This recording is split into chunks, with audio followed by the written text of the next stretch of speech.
We turn back to that crisis in East Chicago, Indiana, where generations of children may have been poisoned by lead and arsenic. It's a story we first brought you last month.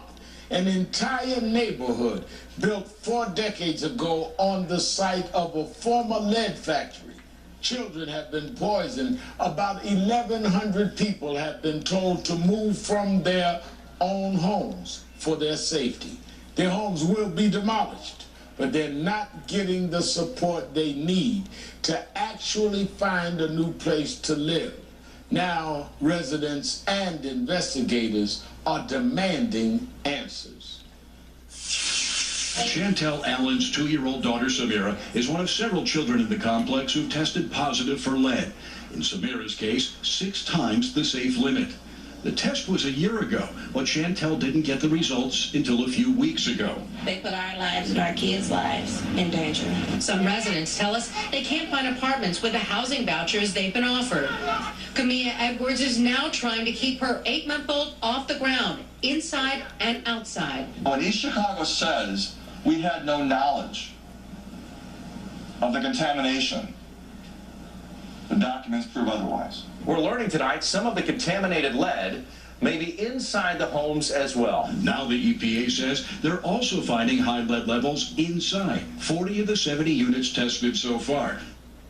Joining me now is Shantae O'Berry, a resident of the housing complex. She's part of the federal housing complaint filed in this crisis.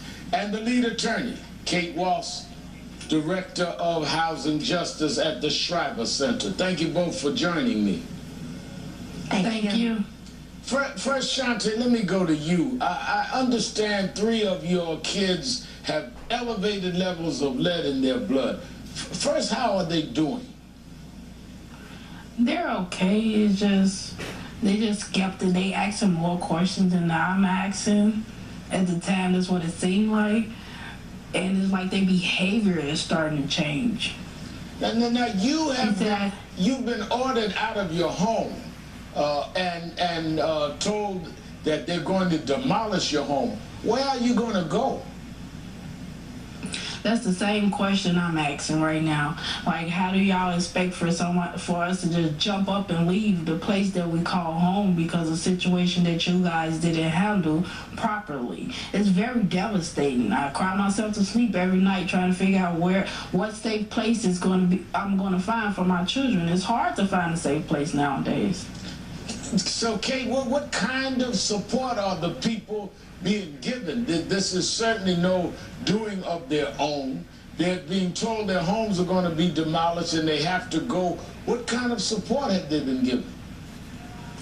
Unfortunately, they've been given very little support. And what support they've been given isn't formal, it's not structured, it's not written down so that we know that every resident is entitled to it. We are asking questions to this day. Who will get security deposits? Will they get security deposits? Will they be given help moving? Will their help be offered to identify new housing units for these families? And at every point we're told, we'll get back to you. Yet families are moving out because they're scared and they feel that their children are unsafe to continue to live there. But they've known about this situation for decades. I mean, this is not new information. Why hasn't there been anything put in place to help these citizens and to get some emergency relief for them? Those are the questions that we are asking. Why now? Why wasn't this brought out earlier? Why, most importantly, weren't these families directly informed about where they were living and the potential health consequences that had for themselves and their children? Shantae, you know, your governor, the governor of Indiana, Mike Pence, is running for vice president. He visited Louisiana after the flood. Has he visited you and any of those in his own state that are facing this lead poison crisis? Have you seen the governor in East Chicago, and are you aware of him visiting you or any of the others that are situated in this crisis in his own state? No, sir. Kate, have you heard of the governor coming there or dealing with this issue in a forthright manner? I'm not aware of Governor Pence's office being involved. I believe State Senator Lonnie Randolph has been in contact with his office, but I don't know that anyone from his office has come to the site.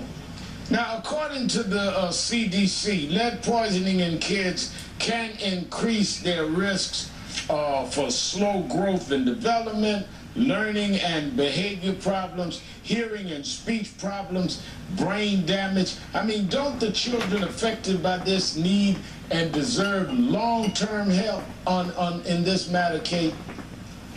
They absolutely do. This is a crisis similar to Flint.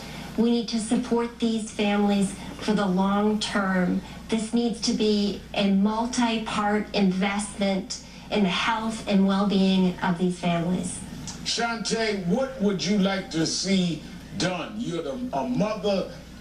Some of your children already have high levels of lead poisoning. What would you like to see done? What would fairness and justice look like to you in this matter? Right now is to make sure that my kids on every level is okay, as far as health, education, and a place to lay their head. But right now I'm not getting any of that. It's like, okay, they don't tell me what you should do for them to bring the lead down. They're not giving me all the information that I really need. And what I really would like to see is for my kids to continue to be healthy, but I know it'll affect them in the long run. I would like for them to be in a neighborhood or something where it's livable, it's safe. And right now, it's not safe at all. They want us to go somewhere, but we don't have any other place to go. Shantae O'Berry and Kate Walsh, thank you both for your time. And Shantae, we hope the very best for you and your family. And I promise we'll stay on this story. Please do. Thank you. Thank you. And I promise to stay on this story as well, like I did with the Flint water crisis. Okay, number one, this is just another example of economic racism, okay? They, meaning the state and local governments, knew that this site was unsafe. They've known for decades that this area was unsafe for human habitation. Yet they allowed a housing project to be built on this site, exposing hundreds, if not thousands of people to lead and arsenic. In my mind, this is worse than the Flint water crisis because, at least with the Flint water crisis, that situation was created and addressed over, let's call it 4 or 5 years. This has been going on for decades with the full knowledge of government. So a lot of things need to happen. Number one, I don't care what it takes. All of those people should be moved out of those locations immediately to someplace safe, and the government should pay for it immediately. They can spend millions and billions of dollars giving foreign aid to countries that are not even our allies, that basically hate us, but for our own citizens who, through no fault of their own, are exposed to conditions that they know are unsafe. They know are going to hurt black children. And if there were white children living there, white children, period. Yet, they're sitting on their hands. As the attorney said, they have gone to the powers that be asking for answers, and all they're getting is silence. This is bullshit, plain and simple.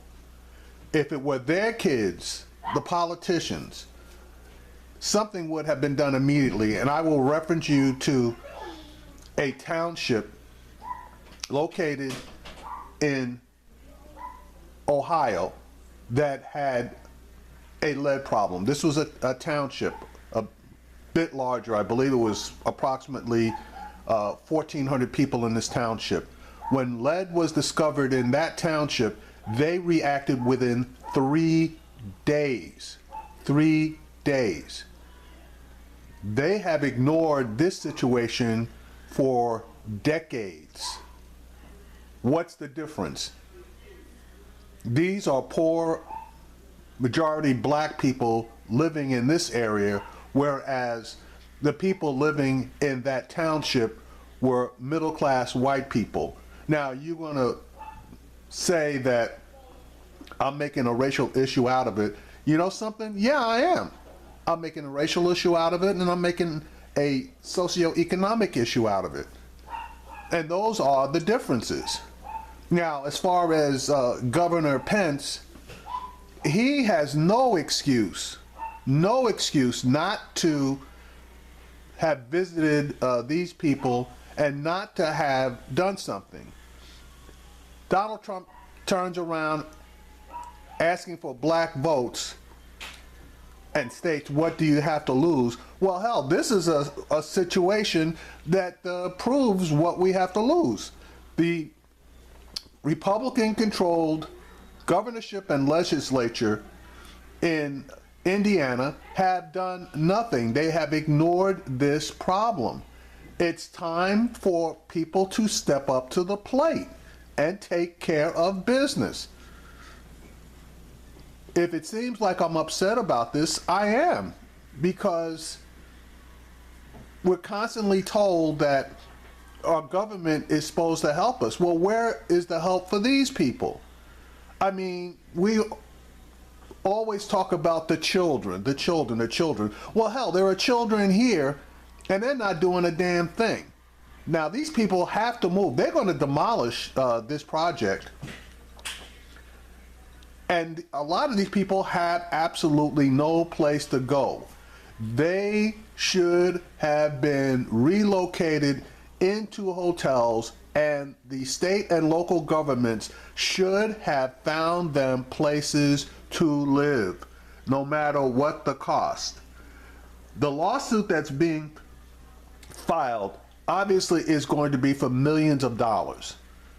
They know they're going to lose the damn lawsuit, so they need to step up to the plate and start paying the cost that's going to be involved in helping these people. When they lose the damn lawsuit, just subtract the money that they're spending now from the settlement that is going to be obtained. It's as simple as that. Create some goodwill, for God's sake. But they're not thinking about that. They are thinking about paying as little as possible and delaying that payment for as long as possible. And the consequences are the health and safety of the residents of this particular project. It's dollars and cents to them and nothing else, just like it was in Flint, Michigan. We need to do something, and we need to do something now.